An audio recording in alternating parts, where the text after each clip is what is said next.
તો કેન્દ્રથી આવેલી ટીમ હાલમાં પત્રકાર પરિષદ કરી રહી છે અને તેમણે ગુજરાતમાં તપાસ કરી છે તે બાબતે તેઓ વાત કરી રહ્યા છે। साथ बैठ के चर्चा करी काफी देर रात तक।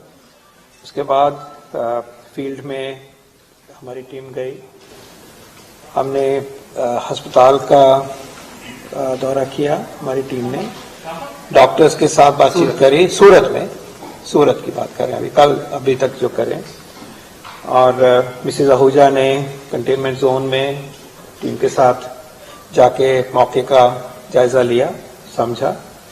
और सुबह से हम लोग लौटे हैं, जब फिर उनसे बातचीत करके सुबह फीडबैक दिया, डिस्कशन हुई और आदान प्रदान हुआ विचारों का।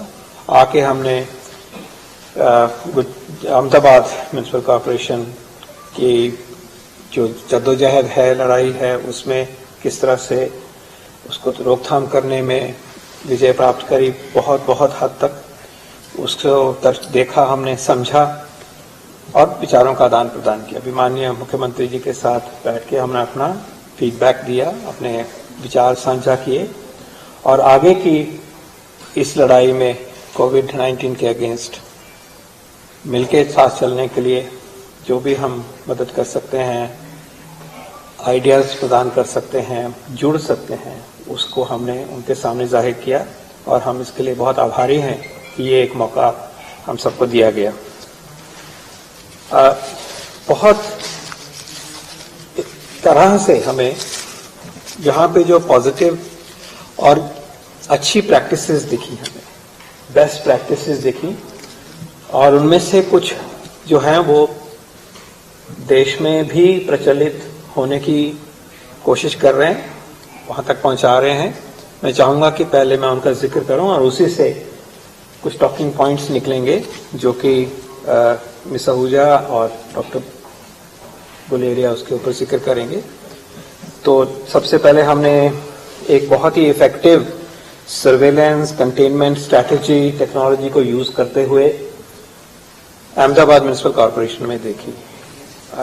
उसका असर भी देखा हमने, उस कॉम्प्रिहेंसिव स्ट्रैटेजी का असर भी देखा है कि जो केसेस हैं उनकी दर बिल्कुल नीचे आती जा रही है और एक बहुत ही छोटे टाइम पीरियड में, दिनों में, हफ्तों में एक जो बदलाव आया वो एक सराहनीय काम है। कम्युनिटी के सपोर्ट से कम्युनिटी कोविड आइसोलेशन सेंटर्स का एग्जाम्पल हमने सूरत में सुना, समझा, बहुत अच्छा लगा। ये कम्युनिटी पार्टिसिपेशन से आइसोलेशन सेंटर्स में देखभाल करना कोविड के पेशेंट्स की ह्यूमेन केयर बहुत अच्छा लगा। और हमें खुशी है कि पल्स ऑक्सीमीटर के द्वारा जो होम क्वारंटाइन में केसेस होते हैं उनकी जांच होती है और उसको आगे भी बढ़ाया जा रहा है कि ये पल्स ऑक्सीमीटर उनको भी दिए जाएंगे। सूरत में हमने ये बेस्ट प्रैक्टिस देखी। एक बहुत महत्वपूर्ण बेस्ट प्रैक्टिस धन्वंतरी रथ की गुजरात ने इजाद की है। माननीय मुख्यमंत्री जी की सोच से उभरी हुई ये एक बेस्ट प्रैक्टिस हमें बहुत अच्छी लगी। मैं चाहूंगा कि डॉक्टर गुलेरिया इसके ऊपर प्रकाश डालेंगे जब मैंने अपना ओपनिंग रिमार्क्स हम किए हैं। Care of Covid, care of non Covid patients, outreach, उनके पास पहुंच के कैसे देखभाल करी है। एक अर्बन हेल्थ का मॉडल एक उभर के आता है और इसको आगे ले जाने की हम समझते हैं कि बहुत जरूरत है। एक बहुत महत्वपूर्ण मुद्दा सामने आया है, वो ये है कि जब हमारे मजदूर लेबर वर्कफोर्स अब वापस आ रही है, हमारी मैन्युफैक्चरिंग शुरू हो रही है, हमारा वर्क प्लेसेस पे एक नए तरीके से हमने जिंदगी जीनी है और लाइवलीहुड को अर्जित करना है और देश के लिए प्रोडक्शन करना है, जीडीपी को खड़ा करना है। तो जो हमारे वर्कर्स हैं, इंडस्ट्रियल वर्कर्स जो हैं, उनको जब अपने काम पे और जगह पे लौटना है तो उनकी अब की दिनचर्या जो है पहले की दिनचर्या से बदल गई है कई तरह से, कि वो बैठेंगे कैसे, दूरी कैसे मेंटेन करेंगे, अपने आप को प्रोटेक्ट कैसे करेंगे और अगर कोई खराब आदतें हैं पड़ी हुई, स्पिटिंग की आदत है, स्मोकिंग की आदत है, उसका जो बुरा असर पड़ता है वो बदलना होगा। तो एक मुद्दा सामने आता है कि लेबर वर्कफोर्स के लिए वर्क प्लेस की नॉर्म्स क्या हो, उनका बचाव कैसे हो, उनकी सेहत को कैसे प्रोटेक्ट किया जाए, और ये कैसे प्रोटेक्ट किया जाए कि जैसे काम कर रहे हैं कारखाने में, चाहे वो टेक्सटाइल का कारखाना है, डायमंड का कारखाना है स्पेसिफिकली सूरत में, उसमें क्या व्यवस्था हो कि काम भी हो और सेफ भी हो। तो हमें बहुत प्रसन्नता हुई कि इसके लिए एक एसओपी बनाया गया है सरकार के द्वारा कि डायमंड और टेक्सटाइल इंडस्ट्री में काम कैसे होना चाहिए जो सेफ हो। हमें ये बहुत अच्छा लगा और हम समझते हैं कि इसके ऊपर और काम करके हम इसको एक जेनेरिक रूप दिया जाए और बाकी इंडस्ट्रीज में भी, बाकी के प्रदेशों में भी इसको लेके जाया जाए। और इसके जो मुद्दे हैं कि वर्कर हेल्दी हो, वर्कर के ऊपर क्या हम टेस्ट कर सकते हैं, डॉक्टर गुलेरिया इसके ऊपर बताना चाहेंगे कि कैसे वो खुद भी बचें और कैसे हम उनसे वर्क भी लें और मॉनिटरिंग भी करें और उनका रहन सहन ऐसा हो, व्यवस्था ऐसी हो कि वो प्रोडक्शन भी करें, उनकी फैमिलीज भी सेफ रहें। ये एक समझ लीजिए कि एक emergence of a new model है। मैं ये भी जानता हूं कि जो कॉर्पोरेट वर्ल्ड है उन्होंने ऐसी व्यवस्थाएं और नॉर्म्स, क्योंकि उनके पास सरमाया ज्यादा है, वो बना भी चुके हैं। सीआईआई ने कुछ बनाया है, फिकी ने बनाया है, लेकिन उसको धरातल पे लाने के लिए प्रैक्टिकल जो बातें हैं, कॉस्ट इफेक्टिव बातें जो हैं और उस माहौल में जो लागू होती हैं छोटे फैक्ट्री में, मीडियम साइज में, उसमें हमें एक बहुत डीप एक्सपीरियंस भी हुआ है और एक बिगनिंग जो हुई है हम उसको बहुत अप्रिशिएट करते हैं। उसको आगे लेके जाएंगे मिलके हम इसको। आरोग्य सेतु और इतिहास सॉफ्टवेयर को इस्तेमाल किया गया खासकर अहमदाबाद में, लेकिन बाकी जिलों में भी। ये हम will be happy to answer more questions on this, पर ये टेक्नोलॉजी का यूज करके, सेलफोन बेस्ड टेक्नोलॉजी को यूज करते और आरोग्य सेतु ऐप को यूज करते हुए प्रिडिक्शन हो जाती है कि कहां पे हॉटस्पॉट बनने वाला है, कहां ज्यादा मेहनत करनी चाहिए।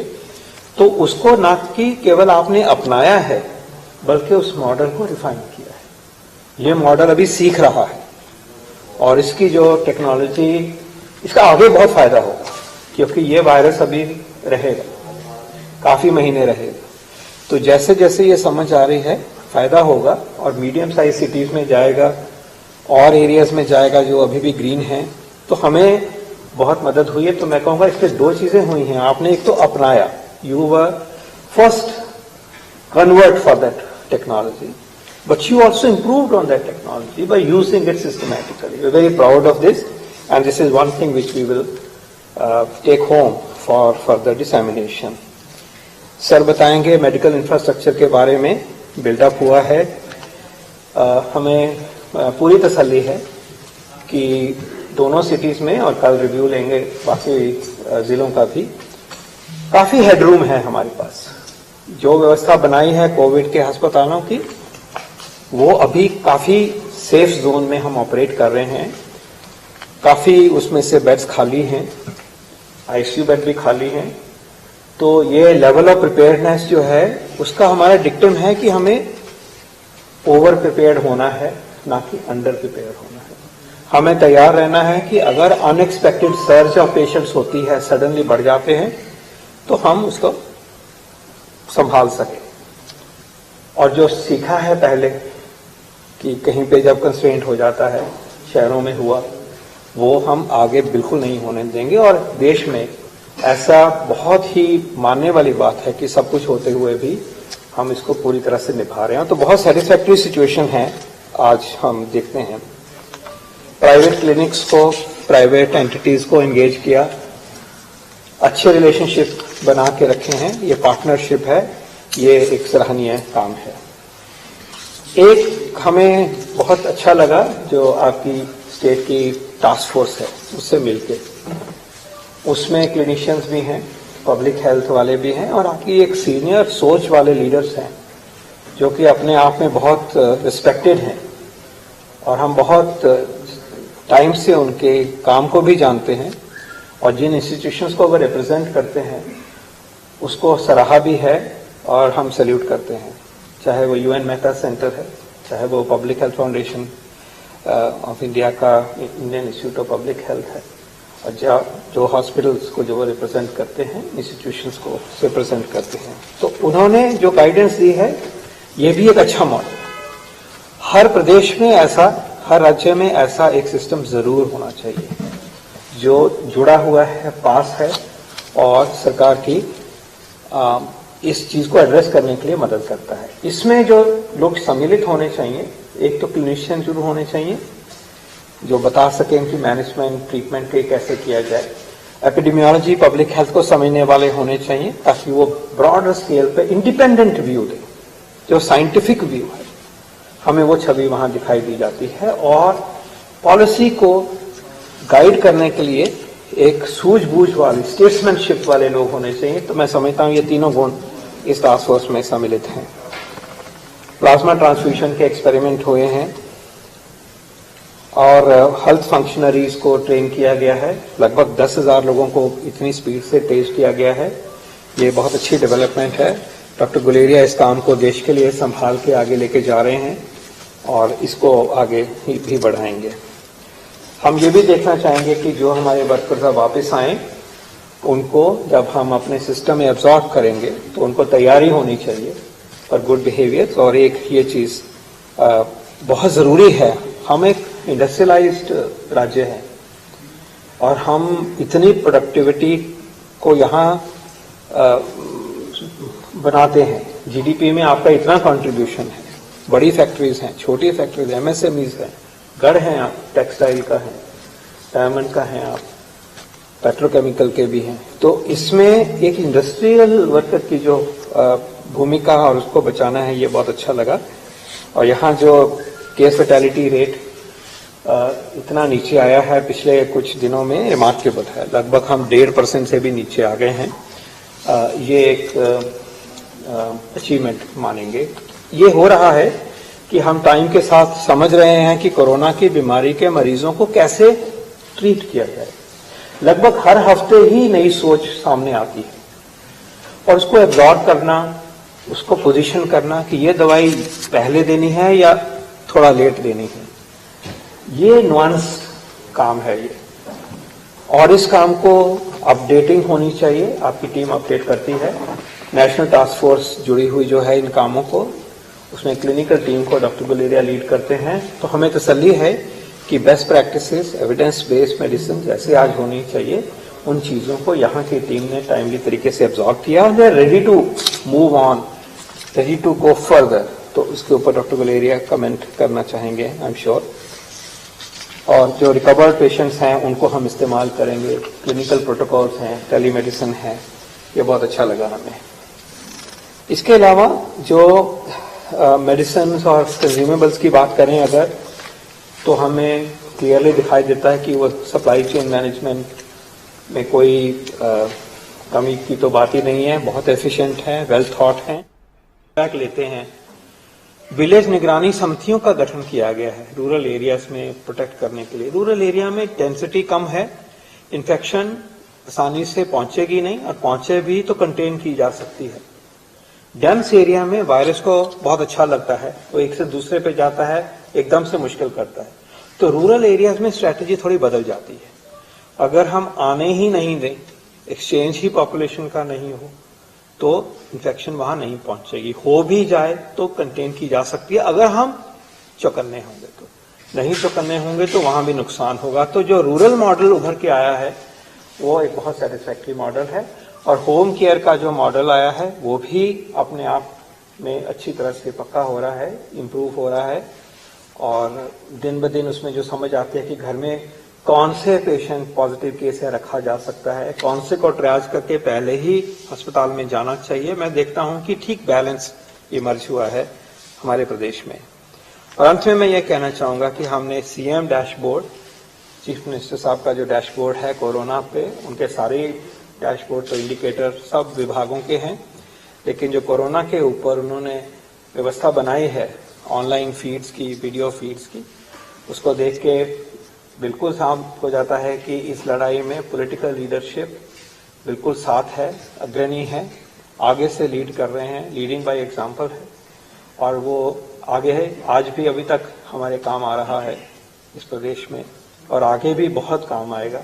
जैसे जैसे ये नए वायरस की नई बीमारी अनफोल्ड होती है, मुझे लगता है कि पूर्ण रूप से गुजरात तैयार है और इसमें जो भी भागीदारी केंद्रीय सरकार की हो सकती है, विभागों की हो सकती है, एक्सपर्टीज की हो सकती है, उसमें जो भी जरूरत होगी हम सब जुड़े हुए हैं। ये एक भारत है, एक टीम है, टीम इंडिया है और इसको आगे लेके जाएंगे। मैं रिक्वेस्ट करूंगा डॉक्टर गुलेरिया से कि आप अपने विचार आगे रखें। सर, गाइड करिए हमें। आप पहले भी आए थे, a big hand to sir. पहले आए थे, इन्होंने व्यवस्था में गाइडेंस दिया, उसके बाद क्लिनिकल केयर में इम्प्रूवमेंट्स हुई, हमारी लड़ाई को सशक्त किया। फिर आए, बहुत बहुत धन्यवाद सर। Please over to you. Thank you sir, thank you very much. सबसे पहले तो मैं गुजरात सरकार का थैंक यू कहना चाहूँगा कि उन्होंने फिर से मुझे बुलाया और मुझे अहमदाबाद आके इस दफ़ा बहुत खुशी हुई, क्योंकि मैंने देखा कि बहुत ज़्यादा बदलाव हुआ और बहुत ज़्यादा इम्प्रूवमेंट हुआ मेरे लास्ट विजिट से। जब मैं पिछली दफ़ा आया था तो यहाँ पे काफ़ी लोगों में भय था, केसेस बढ़ रहे थे, सिटी की मोर्टेलिटी रेट भी ज़्यादा थी और ये लग रहा था कि हम इसको कैसे कंट्रोल करेंगे। लेकिन अब मैंने देखा है कि सारे डॉक्टरों में, सब में इतना कॉन्फिडेंस है कि हमने इसको बहुत अच्छी तरह से कंट्रोल किया है। हमारे केसेस कम हुए हैं, हॉस्पिटल्स में बेड एक्चुअली अब काफ़ी ज़्यादा खाली पड़े हैं, आईसीयू में भी वेंटिलेटर्स की अब कोई कमी नहीं है और केस फर्टिलिटी जो पहले काफ़ी ज़्यादा था अब वो 1.5 और उससे भी कम हो रहा है। तो मेरे को लगता है कि अहमदाबाद में जो स्ट्रैटेजी बनी है और जो हमने देखा कि जो अहमदाबाद म्यूनिसिपल कॉर्पोरेशन ने किया है, that can be a strategy for other cities also, क्योंकि उन्होंने बहुत ही सिस्टमैटिक मैनर में, चाहे हम केस डिटेक्शन की बात करें, ट्रेसिंग की बात करें, आइसोलेशन की बात करें, होम आइसोलेशन की बात करें, बहुत ही मेहनत की है, डोर टू डोर लोगों की सर्वेलेंस की है और इस माध्यम से केसेस को एकदम कम किया है और हॉस्पिटल एडमिशंस, फर्टिलिटी बहुत कम हुए। तो मैं ये तो कहूँगा कि ये बहुत रिमार्केबल चेंज है और मैं अपने पिछली विजिट और अब इस वाली विजिट में बहुत चेंज देखा है, which I think is very very heartening, and I would like to actually congratulate all the health workers and the administration for the excellent work that has been done. कई हमने यहाँ से चीजें सीखी, जैसे डॉक्टर पॉल ने अभी बताया, एक तो धन्वंतरी रथ के बारे में है। अगर हम कोविड की बात करें तो पैंडेमिक में सबसे ज्यादा प्रॉब्लम होती है कि पेशेंट में डर बहुत होता है। हम सब जगह देखते हैं, इवन मैं एम्स में देखता हूँ कि पेशेंट जो है हॉस्पिटल नहीं आना चाहते हैं। उनको लगता है कि अगर मैं हॉस्पिटल आ गया तो हो सकता है मुझे और कोई बीमारी हो जाएगी, कोविड हो जाएगा। इसलिए एक धन्वंतरी रथ जो है, जो पेशेंट के डोर स्टेप पे ट्रीटमेंट प्रोवाइड करता है, एक बहुत अच्छा मॉडल है, स्पेशली जो नॉन कोविड पेशेंट्स हैं। हमारे अब नॉन कम्युनिकेबल डिजीजेज जो हैं उसका बर्डन कम्युनिकेबल डिजीज से ज्यादा है। बहुत पेशेंट्स हैं जिनको डायबिटीज है, हाइपरटेंशन है, क्रॉनिक रेस्पिरेटरी डिजीज है, ब्रोंकाइटिस है, दमे की शिकायत है। उनकी जो देखभाल है वो पूरी तरह से हो नहीं पा रही। वो ये जानना चाहते हैं कि उनकी शुगर ठीक है या नहीं, दवाई बढ़ानी है, घटानी है, ब्लड प्रेशर ठीक है या उसकी दवाई चेंज करने की जरूरत है, सांस की तकलीफ है, इनहेलर लें या कुछ और दवाई लें, क्या करें। इस धन्वंतरी रथ से जो नॉन कोविड केसेस हैं उनको बहुत सुविधा मिली है और वो एक्चुअली काफी हद तक उनकी ये जो परेशानी है कि हॉस्पिटल भी नहीं आना, लेकिन ट्रीटमेंट तो रेगुलरली नहीं है, लाइफ लॉन्ग ट्रीटमेंट है, उसके